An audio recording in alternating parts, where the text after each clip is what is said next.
Marcos de la Cruz Tazaico, cirujano del Hospital Rebagliati y también miembro de la primera promoción de la Facultad de Medicina de la Universidad Ricardo Palma.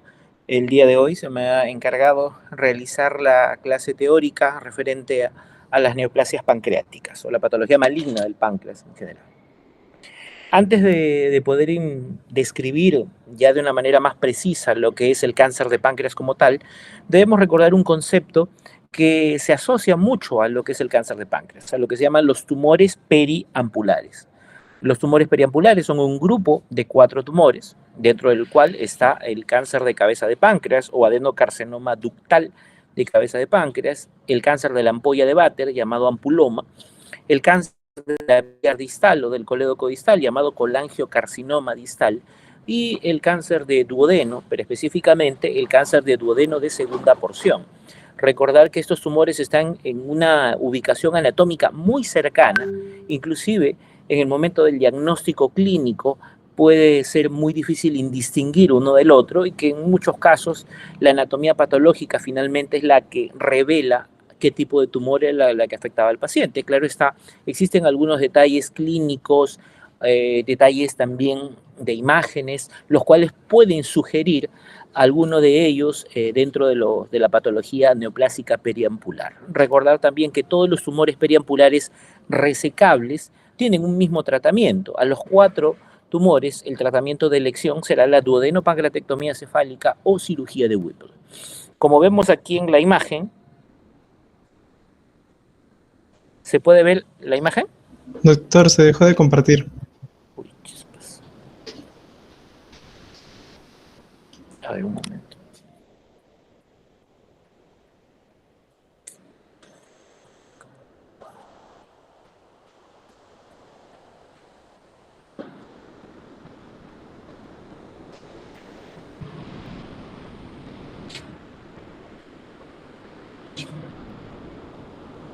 Ahora.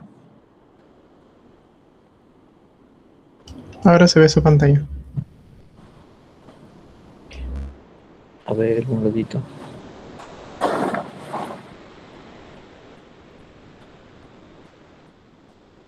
¿Se ve la diapositiva o solo la pantalla? Ahorita solo la pantalla, de hecho se ve el Meet.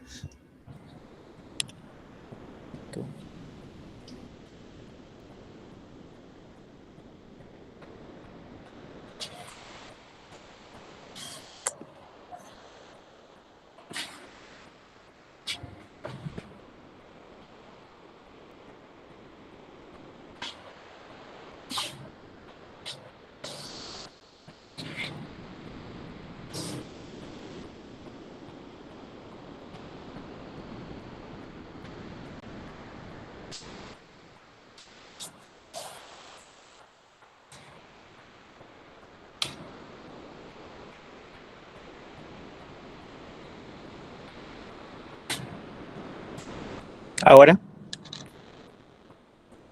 Ahora sí se ve, doctor. Ok, listo.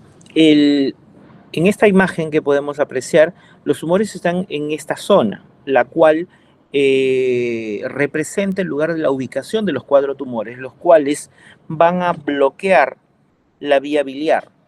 Y esto genera ictericia obstructiva, y esa ictericia obstructiva genera colestasis y también una dilatación significativa de la vesícula biliar. Esta vesícula biliar, secundario a un evento obstructivo, distal obviamente, genera una distensión significativa, indolora e incluso palpable a través de la pared abdominal, y esa vesícula de estas características recibe el nombre de vesícula en Creutzfeldt-Terrier, lo cual nos sugiere que estamos ante un paciente con una neoplasia o alguna patología a nivel periampular. Obviamente existirán algunos hallazgos clínicos que nos sugerirán uno u otro. Por ejemplo, se dice que el cáncer de cabeza de páncreas tiene una triada: dolor abdominal de moderada a gran intensidad, ictericia y baja de peso.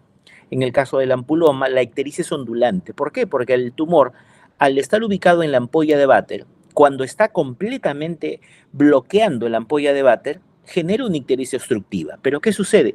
Cuando ese tumor parcialmente se rompe como parte de su evolución, permeabiliza temporalmente la vía biliar y la bilis puede pasar libremente al duodeno. Esto haría de que la ictericia progresivamente se cure, se solucione, el paciente deje de estar ictérico por un tiempo hasta que el tumor vuelve a crecer y al ocluir nuevamente la ampolla de Vater genera que el paciente nuevamente esté ictérico. A eso es lo que se llama ictericia ondulante. Asimismo, cada vez que el tumor se rompe, genera sangrado. El paciente desarrolla clínica de hemorragia digestiva alta, hematemesis, melena, como parte de su cuadro clínico. Y obviamente, con pérdida sanguínea secundaria de la ruptura del tumor, el paciente desarrollará anemia. Esta clínica nos sugiere que pudiéramos estar ante un ampuloma. Cuando el tumor periampular que está presente es un colangiocarcinoma distal, es decir, ubicado en la parte final del colédoco, el paciente también desarrolla ictericia. Ictericia baja de peso, pero el dolor abdominal no es tan significativo como sí lo es en el caso del cáncer de páncreas. Y para lo que es el NM duodenal, la obstrucción del lumen o de la luz de la segunda porción del duodeno, ello sí genera obstrucción digestiva alta, distensión abdominal, náuseas, vómitos, obviamente náuseas y vómitos precoces. Y también en algunos casos los tumores pueden ser ulcerados y esto genera sangrado. De estos 4 tumores periampulares, ¿cuál es el más frecuente? El más frecuente será el cáncer de cabeza de páncreas. Asimismo, estos 4 tumores no tienen la misma evolución después de ser operados. Recordar que en el contexto de un paciente con cáncer, los resultados de algún tratamiento oncológico, ya sea médico o quirúrgico, se miden mediante la sobrevida, es decir, cuántos están vivos en los pacientes que yo le he dado algún tratamiento médico o quirúrgico de aquí a 5 años. Por ejemplo, la sobrevida del cáncer de páncreas operado de aquí a 5 años ronda entre el 20 al 25%, muy diferente del ampuloma que ronda entre el 45 y 50%. ¿Con esto qué queremos decir? Que de los 4 tumores periampulares que se les da la misma cirugía, la cirugía duodeno-pancreatectomía cefálica o cirugía de Whipple, no todos tienen la misma evolución. El que tiene menor sobrevida de aquí a 5 años son los que tienen el cáncer de cabeza de páncreas. El que tiene la mejor sobrevida es el que tenía el tumor de tipo ampuloma o cáncer de la ampolla de Vater. O, en palabras más sencillas todavía, el menos malo de los 4 es el ampuloma y el más malo de los 4 es el cáncer de cabeza de páncreas. Nuevamente se ha cortado, creo, ¿no? Sí, doctor. Sí, doctor. Un momentito.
¿Ahora se puede apreciar?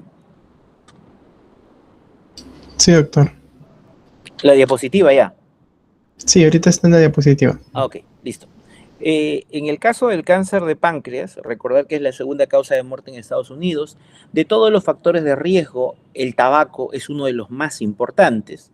La tomografía será el estudio más importante para poder hacer la estadificación y la ultrasonografía más biopsia también es importante, no solo para la estadificación, sino para poder iniciar un tratamiento. De todos los tratamientos posibles que se le pueden dar al cáncer de páncreas, el tratamiento quirúrgico es el tratamiento definitivo. Lamentablemente solo es posible dentro del 15 al 20% de los casos y la sobrevida 5 años después de la resección ronda entre el 20 al 25%. Recordar que el páncreas tiene dos porciones anatómicas, exocrina y endocrina, y de ellos el páncreas exocrino es el que representa la localización de los tumores con más frecuencia, específicamente el adenocarcinoma ductal de páncreas, lo cual inicia a nivel de la mucosa del ducto pancreático como lesiones iniciales denominadas PANIN o neoplasias pancreáticas intraepiteliales, las cuales van progresando a lo largo del tiempo y van a desarrollar displasia, metaplasia, displasia leve, moderada, severa, y van a llegar al cáncer invasivo o invasor del ducto pancreático. El cáncer de páncreas, como ya habíamos indicado, representa el 85 al 90% de todos los tumores que tiene la glándula pancreática y la ubicación más frecuente siempre será 60, 60 70% de los casos a nivel de la cabeza del páncreas. Y precisamente al estar ubicado en la cabeza del páncreas puede ocluir el colédoco y esto dar una clínica de ictericia obstructiva, muy diferente de los tumores de cuerpo cola del páncreas que muchas veces no dan una signología muy clara, dolor quizás es lo más importante, pero cuando presentan un diagnóstico ya evidente en el paciente, muchas veces están en estadios avanzados, ya invadiendo otros órganos cercanos, invadiendo estructuras vasculares o en algunos casos ya con metástasis hepáticas o metástasis a pulmón. Debemos recordar que el cáncer de páncreas va a infiltrar no solo los ductos pancreáticos, se ha ido nuevamente, ¿no? Sí, doctor. Quizás me puede compartir su diapositiva y yo le ayudo a pasarlo. Creo que mejora. A ver, espérame un momentito.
Listo, ya te lo he pasado por WhatsApp.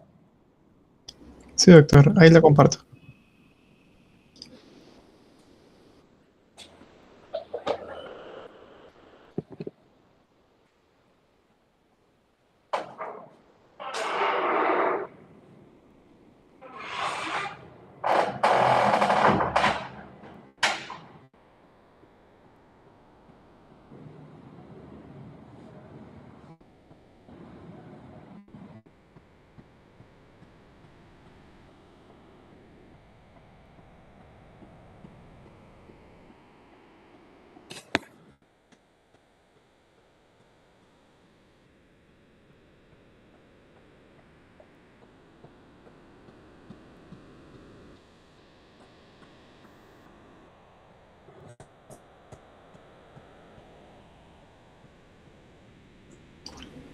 puede ver la diapositiva, doctor?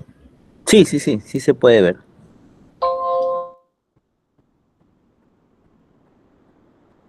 Ya, avánzala por favor a la siguiente. Hay una más, una más, una más.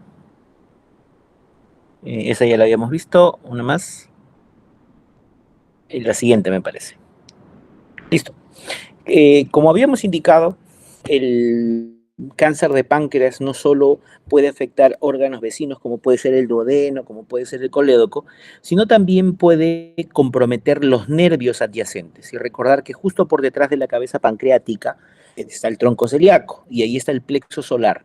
Precisamente cuando el páncreas invade esas estructuras nerviosas, puede provocar un dolor muy significativo en el paciente y eso explica por qué uno de las triadas que tenía el cáncer de cabeza de páncreas era precisamente dolor abdominal de moderada a gran intensidad y es precisamente por un compromiso a nivel de las estructuras nerviosas adyacentes. Como todo cáncer del tubo digestivo, tiene diseminación a través de la vena porta y esto puede condicionar la presencia de metástasis en el hígado, las cuales son en la mayor parte de los casos situaciones frecuentes.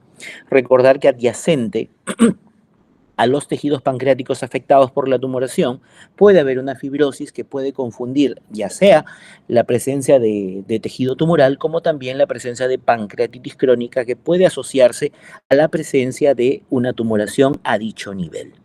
Debemos recordar que la biopsia es uno de los estudios que se utiliza ahora, pero poder diferenciar la presencia de un tumor como también la presencia de solo tejido adyacente. Adelante.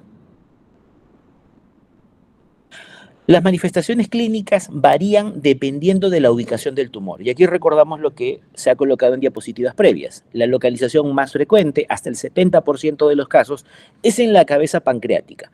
Y como lo mostramos en la figura, una tumoración en la cabeza del páncreas ocluye dos ductos. El ducto pancreático principal, también llamado de Wilson, y generando dolor, generando impedimento de que las enzimas pancreáticas lleguen al duodeno y esto causa alteración en la digestión de los alimentos. Y asimismo también ocluye el colédoco distal y si esto ocurre, la bilis no va a poder llegar al duodeno y esto generará ictericia obstructiva, que es uno de los signos más importantes a tener en cuenta para poder sospechar que estamos ante un paciente que tiene neoplasia a nivel de la cabeza del páncreas, ¿no? Siguiente. Debemos recordar que pueden haber otros síntomas, muchos de ellos inespecíficos, y más aún, si el cáncer está en cuerpo cola del páncreas, es muy poco probable que dé unos síntomas muy específicos en el paciente, muy diferente a lo que es en la cabeza. Puede haber náuseas, sí, puede haber fatiga, disminución de peso, anorexia. Muchos de estos síntomas que acabamos de mencionar los podemos encontrar en múltiples neoplasias, lo cual los hace en muchos casos indistinguibles. Estos síntomas pueden o no ser causados por la afección tumoral del duodeno. Claro está, de que cuando un cáncer de cabeza de páncreas no solo ocluye la vía biliar, no solo ocluye el conducto de Wilson y también ocluye el duodeno, obviamente en casos sumamente avanzados, puede llegar a condicionar obstrucción digestiva alta. Debemos recordar también que muchos de estos pacientes con cáncer de cabeza de páncreas pueden desarrollar diabetes, pueden desarrollar cuadros de pancreatitis previo al momento del diagnóstico definitivo de cáncer de páncreas. Aquí también tener en cuenta que la diabetes puede ser un signo a tener en cuenta. Recordar que, y esto seguro lo han visto de una manera mucho más amplia en medicina interna, cuando un paciente tiene una diabetes tipo 1, es la diabetes del paciente joven que nace con deficiencia a nivel de la secreción de la insulina y esto genera sintomatología o clínica desde edades muy tempranas. Si es que hablamos del síndrome metabólico, pacientes obesos, hipercolesterolemia y demás que desarrollan la diabetes tipo 2, obviamente lo vemos en un paciente de un contexto con síndrome metabólico. En cambio, si tenemos a un paciente que quizás no tenga estas características, no sea joven con ausencia de la producción de la insulina, no sea un paciente obeso con síndrome metabólico, más bien es un paciente que tiene 60, 70 años y que de un momento a otro desarrolla diabetes, ese debut o esa aparición sin mucha asociación con su contexto clínico en el paciente de una diabetes, eso pudiera estar asociado con la presencia de una tumoración a nivel de la glándula pancreática. Y en otros casos, recordar que en nuestro medio la causa más frecuente de pancreatitis es la presencia de cálculos. Cálculos que se salen de la vesícula, pasan al colédoco, obstruyen la ampolla de Vater y generan pancreatitis. Pero si yo tengo un paciente que le dio pancreatitis y no tiene cálculos, y es un paciente adulto mayor, tiene baja de peso, tiene ictericia, debemos sospechar, obviamente, que eso pudiera ser también un cáncer de páncreas. Avanza. Siguiente, ya listo. Ahora, debemos recordar que también existen elementos clínicos que nos pueden indicar que la enfermedad está mucho más avanzada de lo que podemos pensar. Recordar que si hay la presencia de ascitis, esto nos habla que el paciente potencialmente puede tener, uno, lo más benigno, hipoalbuminemia, o lo que nos hablaría de un cuadro más avanzado de la enfermedad, la presencia de carcinomatosis. Obviamente esto nos habla de una invasión peritoneal del cáncer, en este caso el cáncer de páncreas. Asimismo, ganglios a nivel periumbilical, como el ganglio de la hermana María José, que seguro también ha sido mencionado en el contexto de cáncer de estómago, y también un ganglio que se localiza a nivel supraclavicular izquierdo, como lo es el ganglio de Virchow, el cual nos habla después de células tumorales que se ubicaban en el abdomen a nivel de órganos abdominales y que por vía linfática, vía conducto torácico, llegaron a la región supraclavicular izquierda. Esto también nos habla de un estadio sumamente avanzado de la enfermedad. Siguiente. Debemos recordar que si bien la clínica, ictericia, dolor abdominal y baja de peso nos hace sospechar de un cáncer de páncreas, existen algunos estudios que nosotros vamos a poder utilizar para de esa manera determinar si estamos ante un paciente con cáncer de páncreas y de esa manera determinar sus estadios o buscar un diagnóstico diferencial. Para ello existirán algunos exámenes de laboratorio, como son los exámenes de colestasis, y aquí tenemos pues bilirrubina a predominio directa, tenemos la fosfatasa alcalina y gamma-glutamil transpeptidasa, las cuales nos indican que hay aumento de la presión en las vías biliares, lo cual puede ser tanto benigno como maligno. Y asimismo, paciente que tiene colestasis, paciente que tiene obstrucción a la circulación normal de la bilis dentro de las vías biliares, también hará cierto grado de coagulopatía como parte de la colestasis. Los pacientes que tienen cáncer de páncreas o en sí una patología periampular, existen algunos marcadores a tener en cuenta, como lo es el antígeno carcino embrionario. Claro está, esto está mucho más asociado para la patología colónica, patología neoplásica colónica, y el que sí se utiliza con mucho más frecuencia, más no para diagnóstico, sino para pronóstico de la enfermedad, es el CA19-9. También tener en cuenta que existen algunos otros exámenes auxiliares, como son los estudios de imágenes. Siempre el estudio de imagen inicial en un paciente ictérico que me llega a la emergencia será la ecografía, ya que la ecografía me permitirá diferenciar ictericia obstructiva o no. Si la ecografía me indica que el paciente ictérico no tiene dilatación de vías biliares, entonces sospechamos que este es un problema funcional.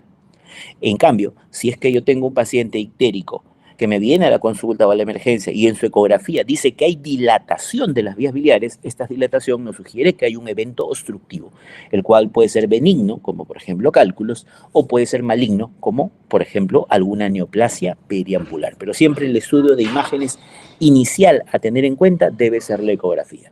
En base a esos hallazgos que nos da la ecografía, el paso siguiente siempre será una tomografía. Claro está, la tomografía se denomina, para el caso específicamente del cáncer de páncreas, la tomografía protocolo de páncreas, que es muy similar a la tomografía trifásica de hígado que ustedes se deben haber mencionado en la clase de patología maligna de hígado, la cual tiene una fase arterial, una fase venosa portal y una fase venosa tardía.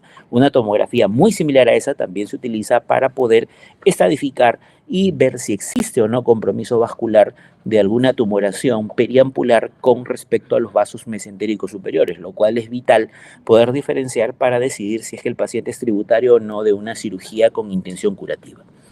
En casos muy difíciles de poder evidenciar por vía tomográfica, podemos hacer uso de el estudio de resonancia magnética y sobre todo en aquellos pacientes que sospechamos que tenga metástasis hepática, el estudio de resonancia magnética cobra una gran importancia. Asimismo, actualmente se está utilizando ya en el Perú lo que es la ecoendoscopía, es decir, el gastroenterólogo hace un estudio endoscópico digestivo alto, ingresa por esófago, llega al estómago, llega al duodeno y a través de esos abordajes hace una ecografía de la tumoración.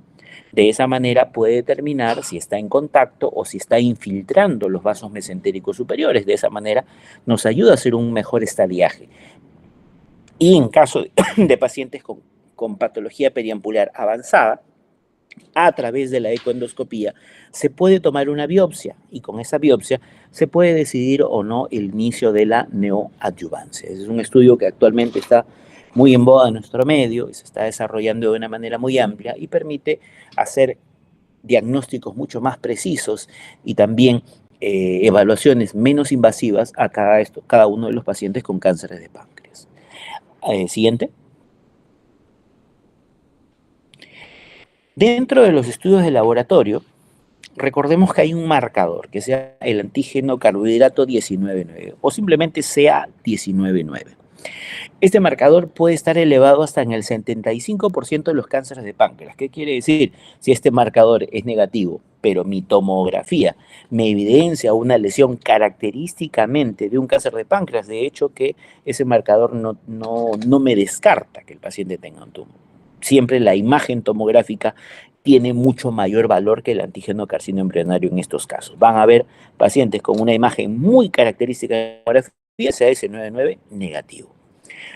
Pero si es que yo tengo un paciente con un tumor de cáncer de páncreas en la tomografía muy evidente y un marcador CA19,9 extremadamente elevado, esto sí nos sugiere de que probablemente la enfermedad esté mucho más avanzada de lo habitual.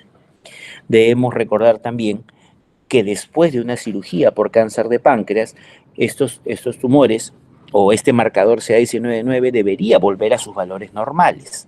Y asimismo, este marcador se solicitará como control de las evaluaciones postoperatorias a los 3 meses, a los 6 meses y al año. Lo ideal y lo que esperaría un paciente, un evaluador de un paciente que fue operado por cáncer de páncreas es que este marcador no se eleve en la evolución posterior a la cirugía.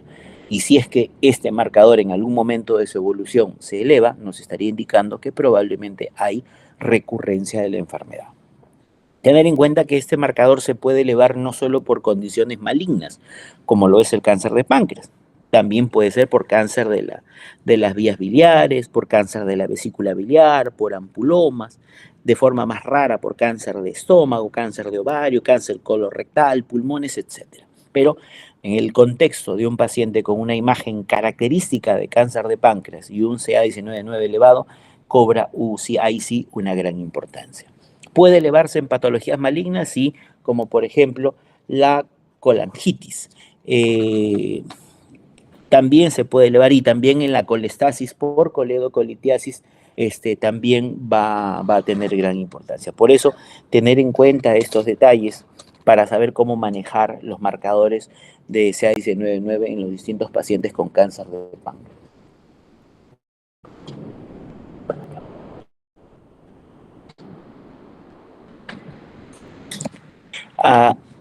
Adelante.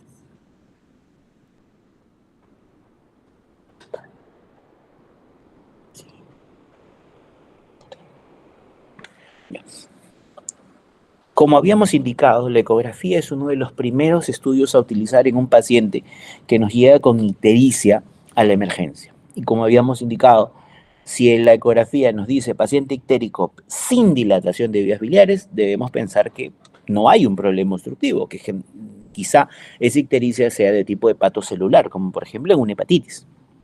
En cambio, si es que la ecografía nos habla de dilatación de vías biliares y más aún nos evidencia una masa en la glándula pancreática, de hecho que esto sí nos habla de una ictericia obstructiva y nos obliga a poder realizar un estudio de mucha mayor caracterización de la lesión como es la tomografía y o resonancia. Asimismo, también puede identificar la presencia de ganglios a nivel peripancreático, a nivel periliar, lo cual nos indicaría más o menos el estadiaje de la enfermedad y también por ecografía puedo ver de manera indirecta la presencia de metástasis hepática o ascitis. Asimismo, también la ecografía nos puede ayudar en el caso de los pacientes ictéricos cuando hay cálculos, ¿no? Si tenemos un paciente que tiene cálculos en la vesícula, tiene cálculos en la vía biliar, quizá esa podría ser la causa de su ictericia. Pero si hay dilatación de vías biliares y no hay litiasis, entonces pensar que probablemente hay alguna tumoración periambular. ¿A la siguiente?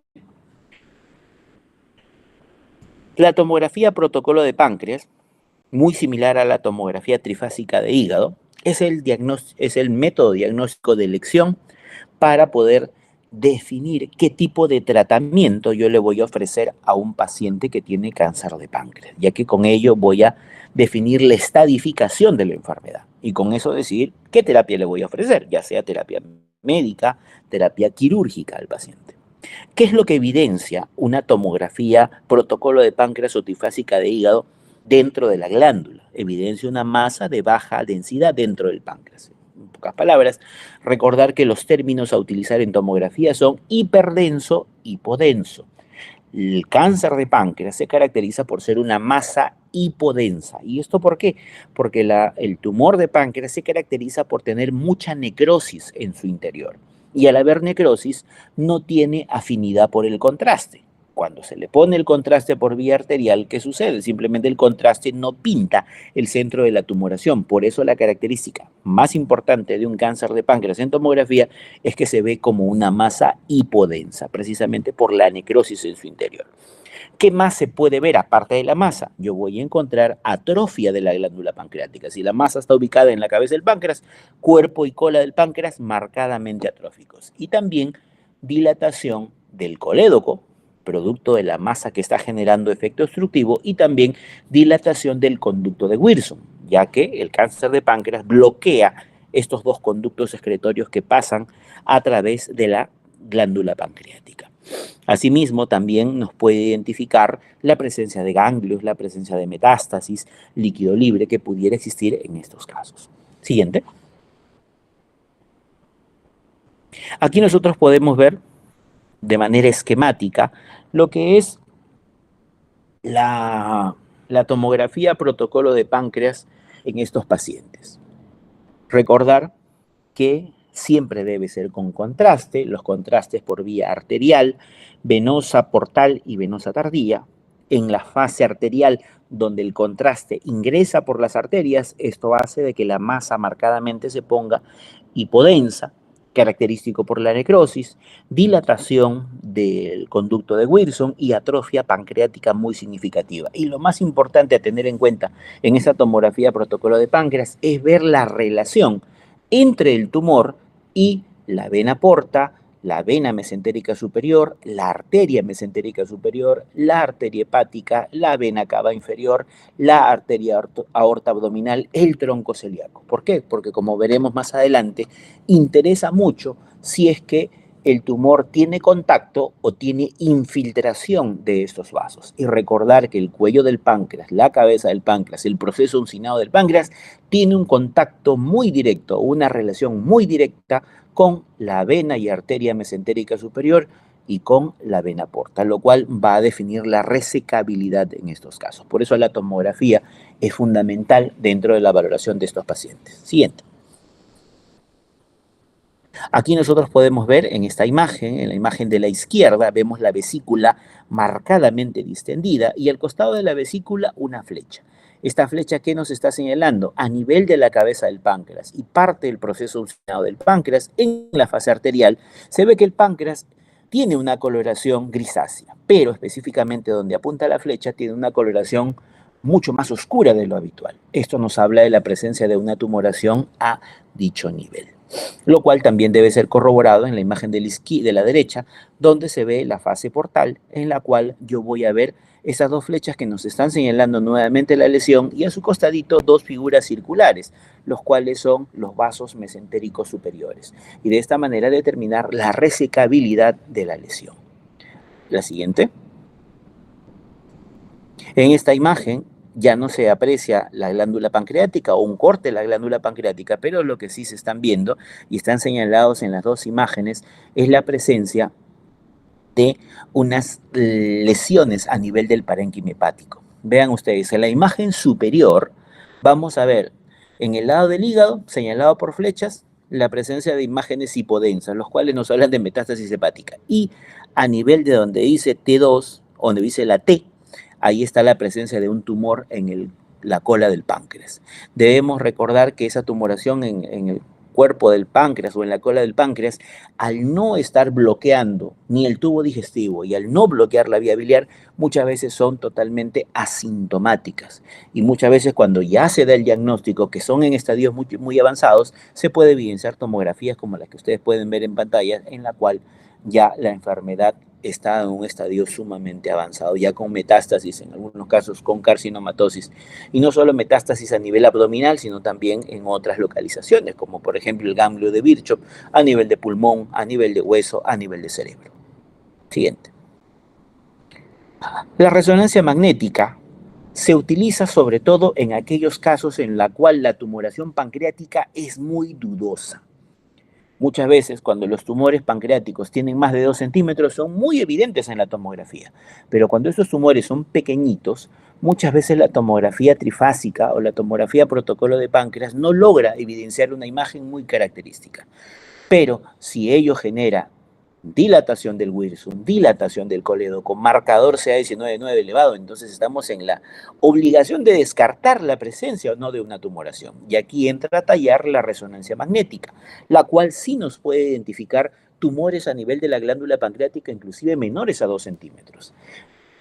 Asimismo, también la resonancia magnética me sirve para poder dibujar el árbol biliar y también el ducto pancreático, y de esa manera conocer mejor la anatomía de estos pacientes y de esa manera poder planificar el procedimiento o la intervención quirúrgica a realizar. Por otro lado, la resonancia magnética es un estudio que me ayuda a determinar mucho mejor que la tomografía la presencia de metástasis a nivel del hígado. Muchas veces ha sucedido de que el paciente en la tomografía aparentemente no tiene lesiones en el parénquima hepático de tipo metástasis, pero cuando se hace la resonancia sí se logran ver masas, inclusive muy pequeñitas, lo cual cambia drásticamente la evaluación de este grupo de pacientes. Siguiente. Un procedimiento que, como habíamos hablado anteriormente, se utiliza mucho ahora es la ecoendoscopía. El gastroenterólogo hace una endoscopía y esta endoscopía tiene un transductor de ecografía, lo cual le permite poder evaluar de manera ecográfica la tumoración a nivel de la glándula pancreática, y no solo en la cabeza, sino también en cuerpo y cola del páncreas, como se ve en la imagen, ver la relación de este tumor con la arteria mesentérica superior, con la vena mesentérica superior, con la vena porta, de esa manera definir el estadiaje real de la evolución, y en caso estuviésemos ante un paciente con un cáncer avanzado, por esa misma vía ecoendoscopía se puede tomar una biopsia. Al tomar la biopsia, yo ya sé el tipo histopatológico del tumor y con ello los oncólogos pueden iniciar sus sesiones de quimio o quimioradioterapia según sea el caso.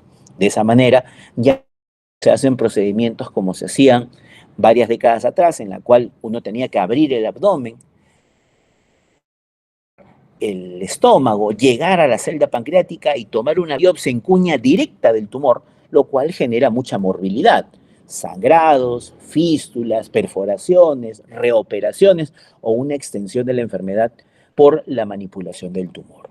En este caso se hace una punción directa, dirigida y con aguja fina, lo cual nos puede ayudar para poder determinar el tipo histopatológico del tumor y sobre todo esto sirve mucho para que la oncología pueda iniciar su terapia. Siguiente. También se puede utilizar radiológica de estos pacientes, la CEPRE. Claro está, a diferencia de la ecoendoscopía que me permitía tomar una biopsia, la colangiopancreatografía retrógrada endoscópica nos ayuda sobre todo en el manejo parcial de la obstrucción biliar de estos pacientes. Recordar que el cáncer de cabeza de páncreas ocluye el colédoco. Esto genera ictericia y la ictericia, la colestasis, genera la posibilidad de que mi paciente desarrolle colangitis. Y esta colangitis, si es que no es tratada, el paciente puede llegar a una septicemia y con potencialmente a una mortalidad elevada. Por ello, la CEPRE se puede utilizar en estas situaciones, sobre todo para poder hacer la colocación de prótesis o stents, para que de esta manera la bilis siga pasando al duodeno y nuestro paciente tenga una menor probabilidad de desarrollar colangitis. Asimismo, durante la CEPRE se pueden llegar a hacer cepillados, barridos a nivel de la vía biliar distal, o en algunos casos con colangioscopía se puede llegar hasta tomar muestras, sobre todo de la ampolla de Vater, buscando que determinar tipos de tumores periampulares que se puedan encontrar a este nivel. Siguiente. En muchos casos puede llegar a ser necesario la biopsia. Si yo tengo un paciente con cáncer de páncreas, con clínica típica, dolor abdominal, baja de peso, ictericia, en la tomografía veo una tumoración en la glándula pancreática que no tiene contacto y menos aún infiltración a los vasos mesentéricos superiores, a la vena porta, a la arteria aorta, al tronco celíaco, a la vena cava inferior y menos aún tiene metástasis hepáticas, yo a ese paciente lo considero resecable y por tanto ese paciente debe ir a tratamiento quirúrgico.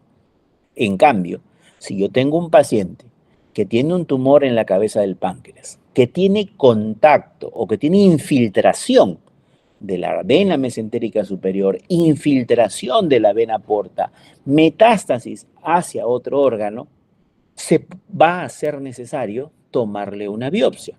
¿Para qué? Para tener la histopatología del tumor y de esa manera oncología pueda iniciarle la neoadyuvancia o adyuvancia según sea el caso. De esa manera se puede iniciar un tratamiento médico oncológico con el objetivo de mejorar la sobrevida de estos pacientes. La biopsia será necesaria sobre todo en aquellos casos muy dudosos y sobre todo en aquellos casos que son localmente avanzados o borderline, como vamos a ver más adelante. Ahí sí, siempre optar por lo menos invasivo posible. Y la biopsia por endoscopía, eso es importante. De igual modo, si el paciente tiene un cáncer de páncreas, pero el paciente es fibrilador, tiene fibrosis pulmonar, tiene insuficiencia renal, tiene una fracción de eyección menor al 30%, es decir, es un paciente de alto riesgo quirúrgico. Obviamente ese paciente no se le va a someter a una Whipple, sino lo que se va a hacer simplemente es darle tratamiento médico oncológico con quimioterapia. Y para poder iniciar esa quimioterapia, los oncólogos en cualquier parte del mundo piden una biopsia, tener la histopatología del tumor. ¿Y esto por qué? Porque todos los tumores no responden de igual manera a un mismo tipo de quimioterapia. Hay algunos que responden muy bien, otros que tienen una respuesta parcial y otros que no tienen una respuesta. Por ejemplo, los que responden muy bien a la quimioterapia es el cáncer de páncreas, el ampuloma más o menos de manera parcial, pero el colangiocarcinoma no responde adecuadamente a algún tipo de neoadyuvancia. Por eso es vital en aquellos pacientes con enfermedades avanzadas tener una biopsia de la lesión, saber histopatológicamente qué tipo de tumor periampular es y de esa manera decidir qué tipo de terapia oncológica médica yo le puedo ofrecer. Sí.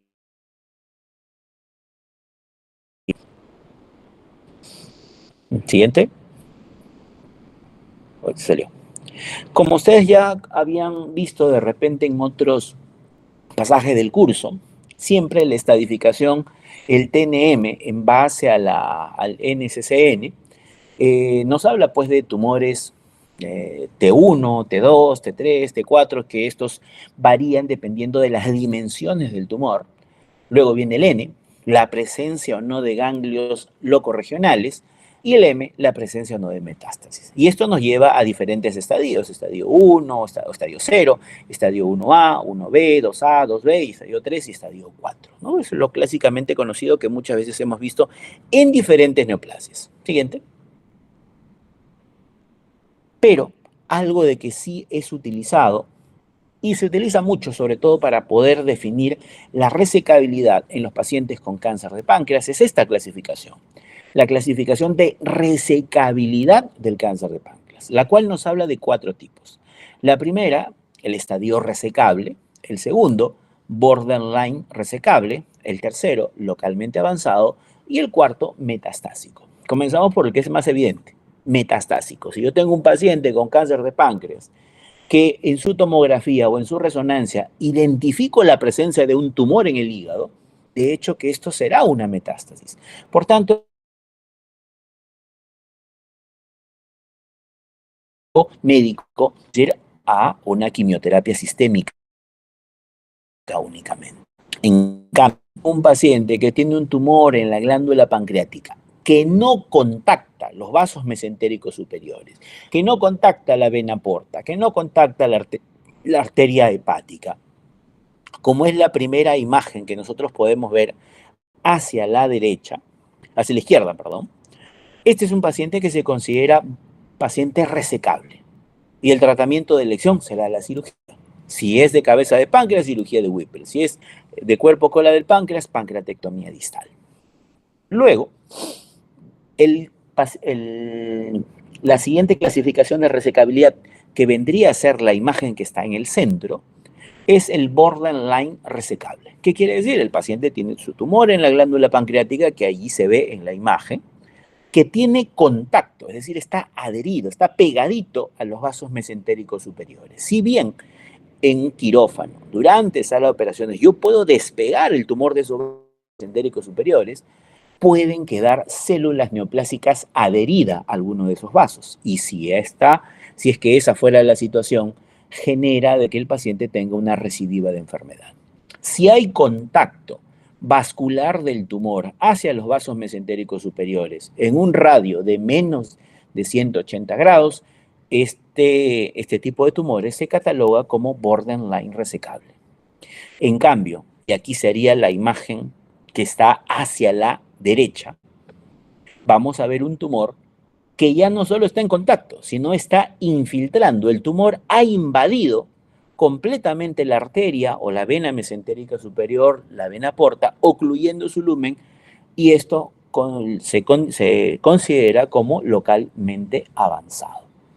Entonces, como ustedes ven, miren la imagen de abajo, en las tres imágenes donde se puede ver la columna vertebral, se ve la vena cava inferior, se ve la aorta, se ve el duodeno, se ve la cabeza del páncreas de un color amarillo y en color marrón se ve el tumor y a su costadito los vasos mesentéricos superiores. De izquierda a derecha nosotros estamos viendo resecable en la parte central, borderline y en la parte derecha localmente avanzado. Y esto nos llevará a definir qué tipo de tratamiento le podemos ofrecer al paciente. La siguiente. Precisamente acá tenemos esa diapositiva donde nos habla de esas opciones terapéuticas. Adelante. Aquí están los 4 estadios que hemos indicado. Resecable, borderline. Todavía no lo pases. Uno por uno, uno por uno. Retroceder, retroceder, retroceder, retroceder, retroceder. Ahí.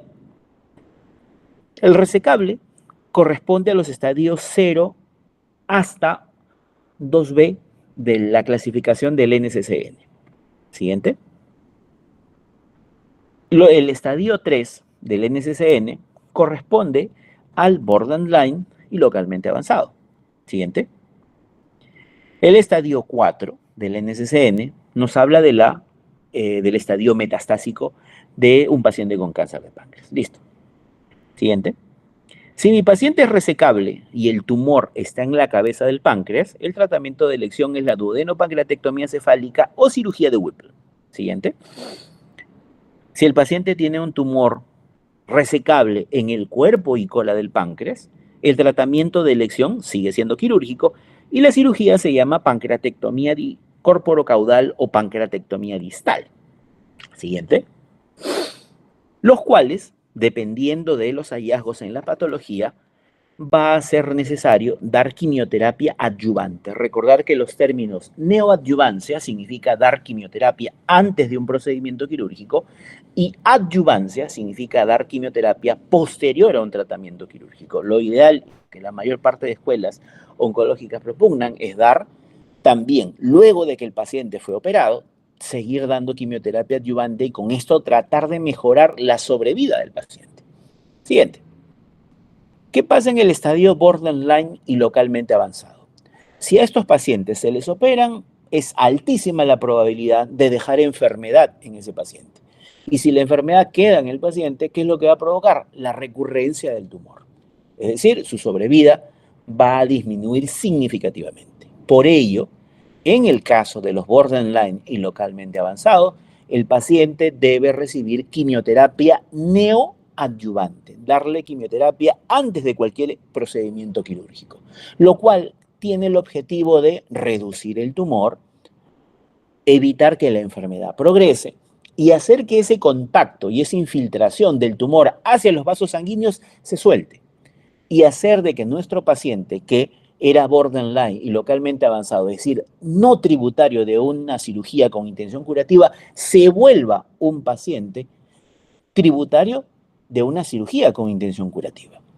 Una vez culminada la neoadyuvancia, sus 14 sesiones de neoadyuvancia, siguiente, se reevaluará al paciente. Si es que el tumor se hizo más pequeñito, si es que el tumor logró soltarse de los vasos mesentéricos superiores, el paciente será programado para una intervención, para una exploración quirúrgica. Y en quirófano se determinará si es que se completa con una duodenopancreatectomía o cirugía de Whipple o una pancreatectomía distal, en estos casos dependiendo de dónde esté ubicado el tumor.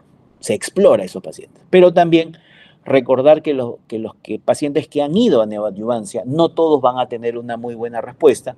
En algunos casos, tras haber culminado todas las sesiones de quimioterapia, el paciente tiene una enfermedad que más bien avanzó mucho más y si eso avanzó, simplemente la evolución del paciente será tórpida y la mortalidad que sobreviene en esos casos va a ser a un plazo muy corto. Obviamente los que tienen mayor probabilidad de responder y hacerse quirúrgicos son los borderline y los que tienen la menor probabilidad de que ese tumor se haga más pequeñito, que ya no infiltre los vasos mesentéricos superiores, será pues los localmente avanzados. Siguiente. En algunos casos, los borderline iban a cirugía, y acá lo ponemos en línea de puntos, ¿por qué? Porque cuando esto se hacía, y esto se hacía al menos una década atrás, se veía que estos pacientes, si bien la tumoración se lograba operar, la recurrencia de la enfermedad era altísima. Por eso simplemente se ha dejado acá con línea de puntos. En el paciente que tiene metástasis, el tratamiento de elección es la quimioterapia sistémica y también los cuidados paliativos. Nada más. Siguiente. El tratamiento quirúrgico, obviamente para los pacientes resecables o los localmente avanzados o borderline que se hicieron resecables, simplemente consiste en la resección quirúrgica de la tumoración de la glándula pancreática dependiendo de dónde esté ubicada. Y aquí, miren la imagen de la derecha, hay una línea vertical de color negro. Esa línea pasa a través del cuello del páncreas. Si mi paciente tiene un tumor en la cabeza del páncreas, yo corto en el cuello del páncreas y reseco todo lo que está hacia su derecha, es decir, duodeno, colédoco, cabeza del páncreas y proceso uncinado. Y eso se llama cirugía de Whipple. Pero si mi paciente tiene un tumor en el cuerpo y cola del páncreas, igualito, se corta en el cuello pancreático, pero se reseca todo lo que queda a la izquierda con respecto al paciente. Es decir, cuerpo, cola del páncreas, incluso hasta el vaso. Y eso tiene un nombre, se llama pancreatectomía distal o pancreatectomía corporocaudal. Por tanto, un paciente que tiene un tumor en el páncreas, yo solo dispongo de 2 cirugías. Si el tumor está ubicado en la cabeza, le hago duodenopancreatectomía cefálica o cirugía de Whipple. Si el tumor está en cuerpo y cola del páncreas, le hago pancreatectomía distal con esplenectomía. Y esos son los únicos 2 procedimientos a tener en cuenta pacientes que tienen patología pancreática. El objetivo principal es obtener el R0, es decir, resecar completamente la enfermedad y no dejar ni una célula dentro del paciente, lo cual pueda repercutir en su evolución posterior. Siguiente.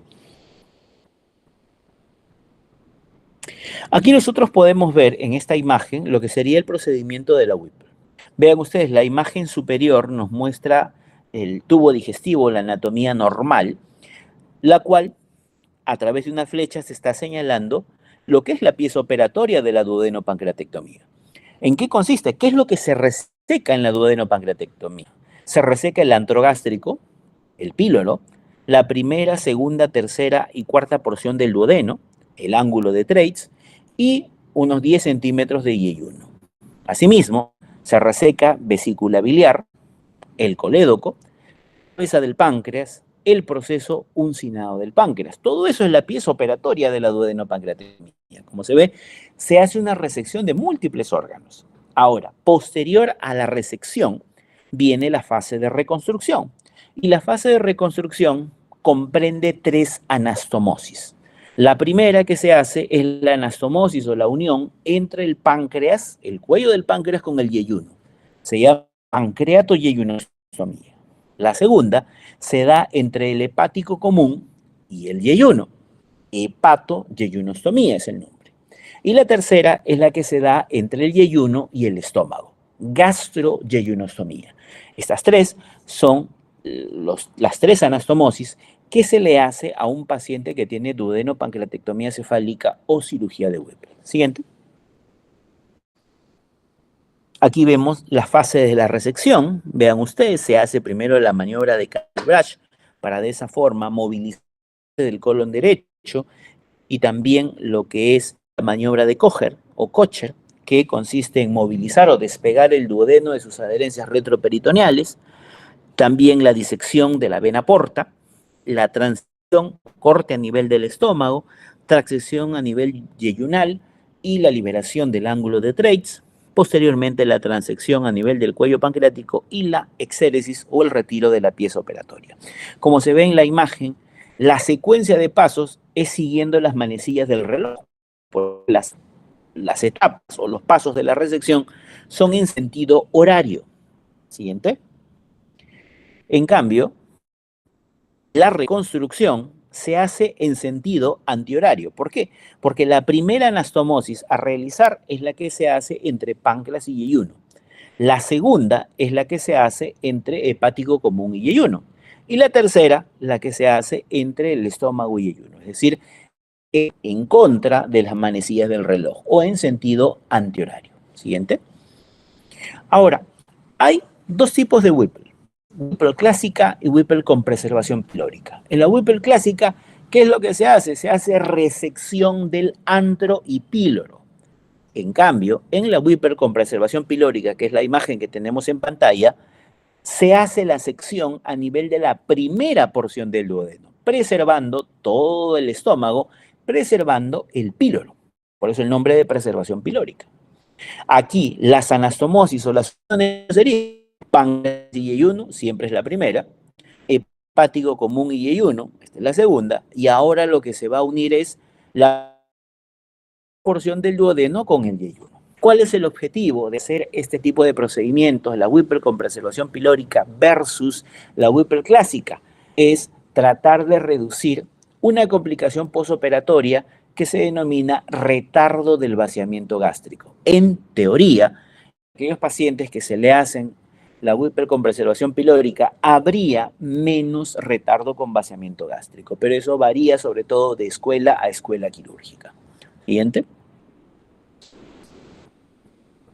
Aquí nosotros podemos ver dos imágenes, la cual corresponden a la pieza operatoria de una Whipple clásica. Como se puede apreciar ahí, se ve el antro gástrico, hacia la esquina superior e izquierda de ambas fotos se ve la vesícula biliar unida al cístico y esta a su vez al colédoco. Se puede ver también lo que es el duodeno y en la imagen de la izquierda sobre todo las cuatro porciones del duodeno y ángulo de Treitz, y lo que aparece ahí resaltado con colores corresponde al cuello del páncreas, proceso uncinado del páncreas y parte de la cabeza del páncreas, lo cual esta es la pieza operatoria de una duodenopancreatectomía cefálica clásica. Siguiente. Y esta sería de una pancreatectomía corporocaudal o pancreatectomía distal. Como ustedes se pueden ver, tanto en las dos imágenes, en el lado derecho inclusive se puede ver mucho mejor el tumor ubicado en cuerpo de páncreas, y a la derecha de cada una de estas dos imágenes podemos ver el vaso ubicado también en ese punto. En la mayor parte de los casos, las pancreatectomías corporocaudales también incluyen la esplenectomía. Siguiente. Recordar que, como hemos visto, según los estadiajes de resecabilidad, existen algunos pacientes, sobre todo los localmente avanzados y más aún en los metastásicos, en los cuales ya no hay opción de una terapia quirúrgica de forma curativa y el paciente pasará a quimioterapia sistémica y a cuidados paliativos. Recordar que el término paliativo va asociado ¿a qué? Va asociado a mejorar la calidad de vida en el tiempo que le queda al paciente. Y aquí, cuando se habla de tratamiento paliativo para el cáncer de páncreas, se deben tratar tres problemas. El primero, la ictericia. ¿Por qué? Porque un paciente ictérico tiene alta posibilidad de hacernos colangitis y una colangitis no tratada es mortal.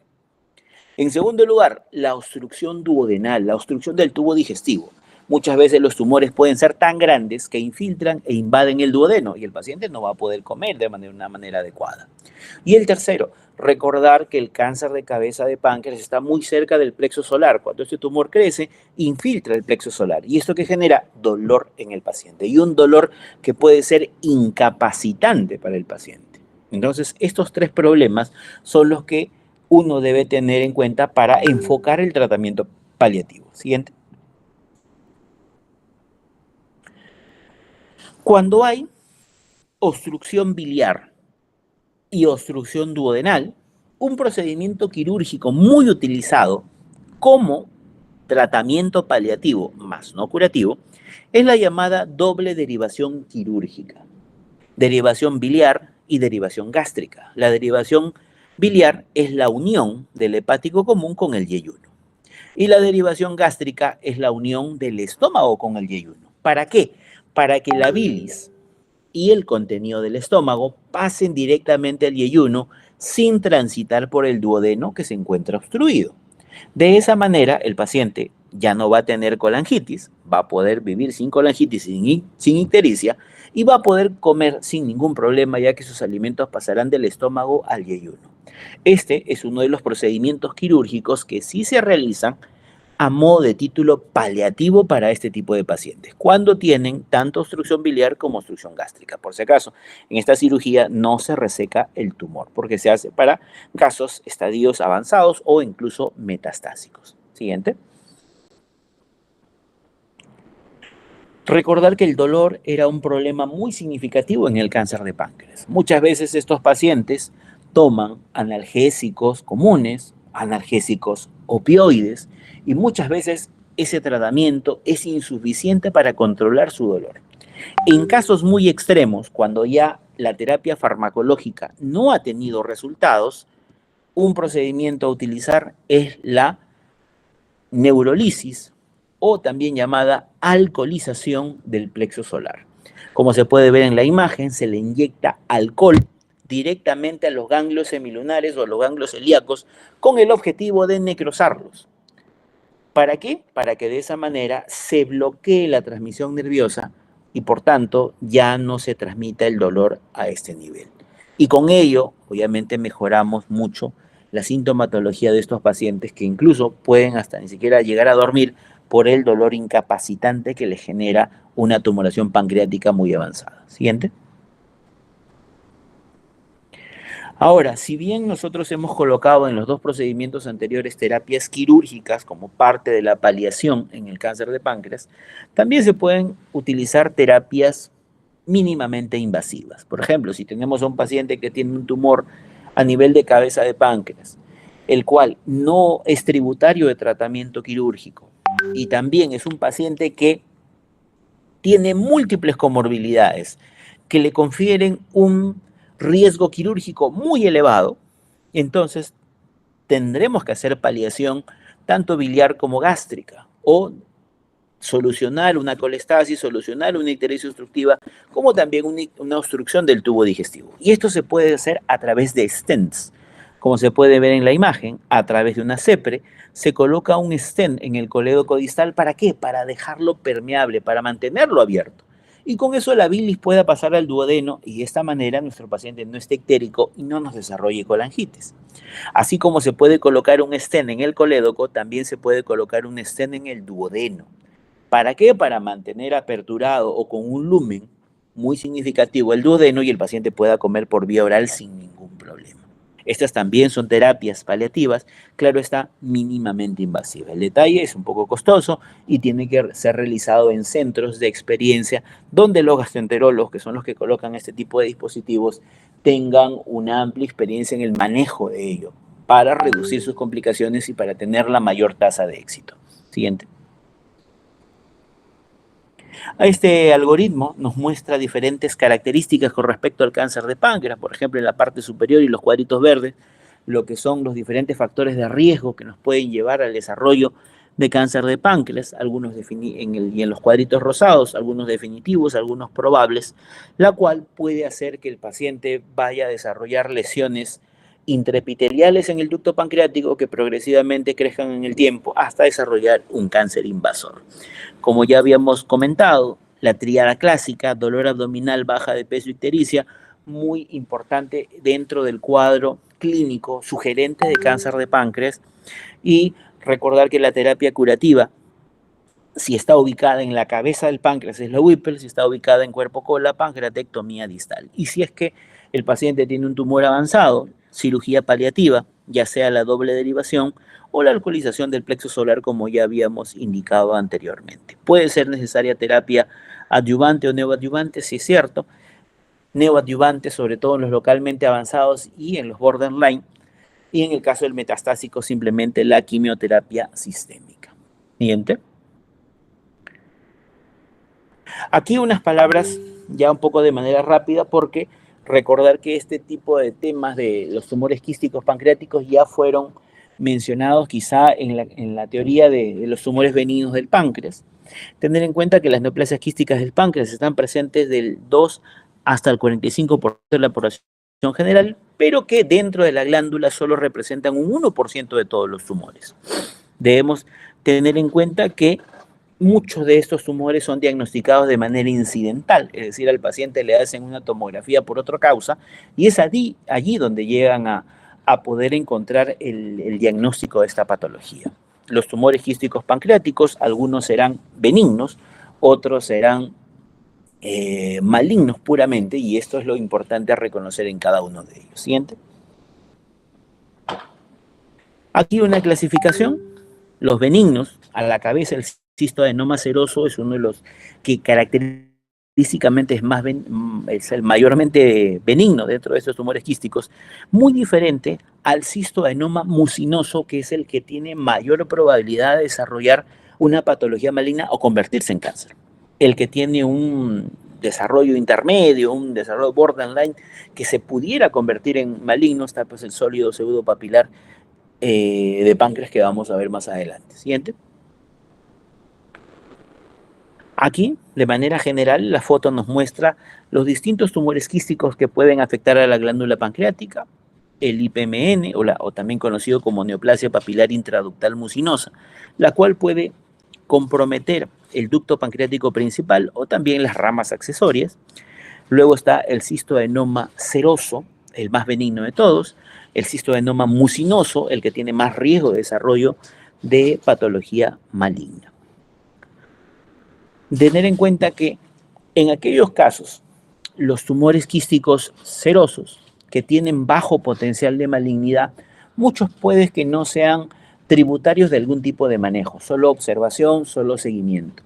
Pero si tenemos a un paciente con un tumor quístico que genera síntomas como dolor incapacitante, como efecto de masa sobre el tubo digestivo, es decir, genera obstrucción intestinal, o que esté provocando un efecto obstructivo sobre la vía biliar, sobre el colédoco, que genere ictericia y colitis, en esos casos, cuando es sintomático, sí debe ser operado, por más benigno que sea. Siguiente. Manifestaciones clínicas pueden ser variables y siempre dependen de la ubicación del tumor. De hecho, que si el tumor quístico está en la cabeza del páncreas, puede llegar a ocluir la vía biliar y esto puede generar ictericia obstructiva. Pero si está en cuerpo cola del páncreas, muchas veces puede dar síntomas marcadamente inespecíficos o simplemente dolor. Siguiente. El pronóstico puede ser variable y, como ya habíamos comentado anteriormente, en los tumores quísticos serosos, son los que tienen bajo potencial maligno, y en el caso de los cistoadenoma mucinoso y la neoplasia sólida pseudopapilar y la neoplasia papilar intraductal mucinosa, sí tienen un potencial maligno mucho mayor, y en eso sí hay que tener mucho cuidado. Siguiente. Este cuadrito más o menos intenta representar estas 4 patologías. Recordar que los cistoadenomas serosos se presentarán sobre todo en aquellas pacientes mujeres añosas, no tiene un riesgo de malignidad o bajo potencial asociado a malignidad, puede tener una presentación tanto microquística como macroquística y no tiene comunicación con el ducto pancreático. En el caso del cistoadenoma mucinoso, también se presenta en el género femenino, claro está, a edades más tempranas, 40, 50, 60 años. Los tumores pueden tener un tamaño mucho más grande, tampoco tienen comunicación con el ducto pancreático. Una característica importante es que en su pared tiene un epitelio constituido por estroma ovárico, por lo cual es muchísimo más frecuente encontrarlo en el género femenino, y es el que tiene un alto potencial maligno. Cistoadenoma mucinoso o neoplasia quística mucinosa que hemos diagnosticado por tomografía, el paciente debe ser operado. Luego tenemos la neoplasia sólida pseudopapilar, también conocido como tumor de Franz, la cual también se presenta en mujeres, pero con mayor frecuencia en edades jóvenes, 15, 20, 25, 30 años. No tienen comunicación con el ducto pancreático, como ya hemos dicho, se presenta más en mujeres jóvenes. Y la última es la neoplasia papilar intraductal mucinosa, es la que afecta a los ductos pancreáticos, tanto el ducto pancreático principal, lo de Wilson, como sus ramas laterales. A diferencia de los tres anteriores, aquí predomina el género masculino para el desarrollo de esta patología, y masculino sobre todo añoso, 60, 70, 80 años. Aquí una clínica muy sugerente de este tipo de patologías es la presencia de pancreatitis de manera recurrente, y de igual modo, esta neoplasia papilar intraductal mucinosa también puede transformarse en un adenocarcinoma de páncreas, por lo cual el seguimiento o el tratamiento, de acuerdo a las condiciones específicamente que vamos a iniciar en diapositivas subsiguientes, va a indicar si es que es tributario o no de una resección quirúrgica de tipo oncológica. Siguiente. Existen diferentes elementos que nos permiten diferenciar las tumoraciones quísticas más frecuentes. Y aquí pues tenemos a la neoplasia quística serosa, neoplasia quística mucinosa y el IPMN. Para poder tener o hacer este diagnóstico diferencial, debemos hacer ecoendoscopía, punción y aspiración del contenido de cada uno de estos quistes y enviar a estudio. Tener en cuenta pues de que debemos valorar tanto la citología, la apariencia del fluido que hemos aspirado, la presencia o no de mucina, la presencia o no de amilasa, CA19-9, y esto nos determinará cuál de estas lesiones quísticas potencialmente puede ser y también el riesgo de malignidad.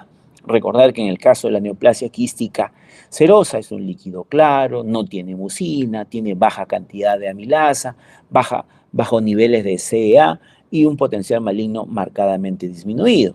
En el caso de la neoplasia quística mucinosa, es un líquido viscoso por la mucina, hay mucina presente en el aspirado, tiene bajo nivel de amilasa, pero un CA19-9 muy elevado y el potencial maligno es alto. Para los IPMN también es un material, una secreción viscosa, mucina presente, amilasa, a diferencia del cistoadenoma mucinoso, que es amilasa bajo, aquí es marcadamente alto y puede asociarse a la presencia de pancreatitis, y el CA también puede estar elevado. Recordar que aquí el potencial maligno también es importante. Siguiente. Esta es una imagen que más o menos nos intenta representar cuál sería el grupo etario a tener en cuenta por la presencia de tumores quísticos en el género femenino, ¿no? Recordar que aquí los tumores quísticos más frecuentes son pues cistoadenoma seroso, cistoadenoma mucinoso y la neoplasia quística sólida pseudopapilar o tumor de Franz. En el caso de la tumoración sólida pseudopapilar o tumor de Franz, le dicen pues el tumor de la hija, ya que se presenta a edades muy tempranas. En el caso del cistoadenoma mucinoso, el que tiene más posibilidad de desarrollar potencial maligno y convertirse en cáncer es el tumor de la madre. Y en el caso pues de los cistoadenomas serosos, que son tumores que se presentan con un bajo potencial maligno, le dicen pues que son los tumores de la abuela, ya que se presentan en mujeres añosas. Siguiente. Aquí algunas características adicionales con respecto a estos tumores quísticos. Recuerden que los cistoadenomas mucinosos, género femenino, estroma ovárico, más ubicados en el cuerpo cola del páncreas, no comunicación con ductos pancreáticos, y recordar que aquí, si tenemos el diagnóstico o sospechamos de una manera muy elevada de la presencia de un cistoadenoma mucinoso, estos pacientes son quirúrgicos. Si está ubicado en la cabeza del páncreas, se le da una duodenopancreatectomía cefálica o cirugía de Whipple.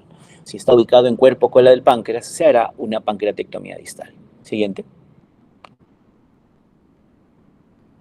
En el caso de los tumores de Franz, si bien es una patología un poco rara, se presenta en edades jóvenes, con una media de los 26 años. Puede ser asintomática, claro está, mientras más grande sea o esté en cabeza de páncreas, más sintomático puede ser para el paciente. Puede presentar hemorragias y necrosis intraquísticas, lo cual puede estar asociado con la presencia de sintomatología. Son tumores grandes, con hemorragias intraquísticas, como se puede ver en la imagen, y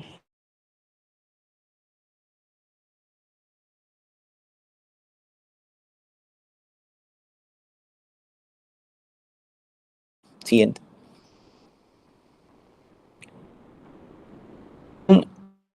Es tumor considerado borderline, es decir, benigno con diseminación o riesgo de malignidad. De igual, el tratamiento debe ser quirúrgico. Está ubicado en cuerpo cola del páncreas, es quirúrgico. Recordar que siempre la cirugía en el páncreas solo serán dos. Si el tumor de Franz está ubicado en la cabeza del páncreas, duodenopancreatectomía cefálica. Si estuviese ubicado a nivel de cuerpo de cola del páncreas, pancreatectomía corporocaudal o pancreatectomía distal siempre será el tratamiento. Siguiente. En el caso de la neoplasia papilar intraductal mucinosa, como mencionamos anteriormente, se presenta en varones añosos, alto potencial de malignidad, y a diferencia de los otros tumores quísticos, aquí sí hay comunicación con el ducto pancreático, ya sea con el ducto pancreático principal o de Wilson o con sus ramas laterales. Tener en cuenta de que aquí sí hay riesgo de degeneración maligna y hay riesgo de que esto se convierte en un adenocarcinoma ductal de páncreas. Si esto se presenta dentro de la evolución y está ubicado en la cabeza, duodenopancreatectomía cefálica o cirugía de Whipple. Si está ubicado en cuerpo cola del páncreas, pancreatectomía distal. Siguiente. En el caso del cistoadenoma seroso, recuerden, ese es el tumor que se decía tumor de la abuela. En el caso de esto se presentan en pacientes mujeres añosas. Pueden ser microquísticos o macroquísticos, pueden ubicarse tanto en la cabeza del páncreas como cuerpo cola del páncreas, más frecuentemente en cuerpo cola del páncreas, y son de bajo potencial maligno, por lo cual, si es que el paciente es totalmente asintomático, no requiere ningún tipo de cirugía.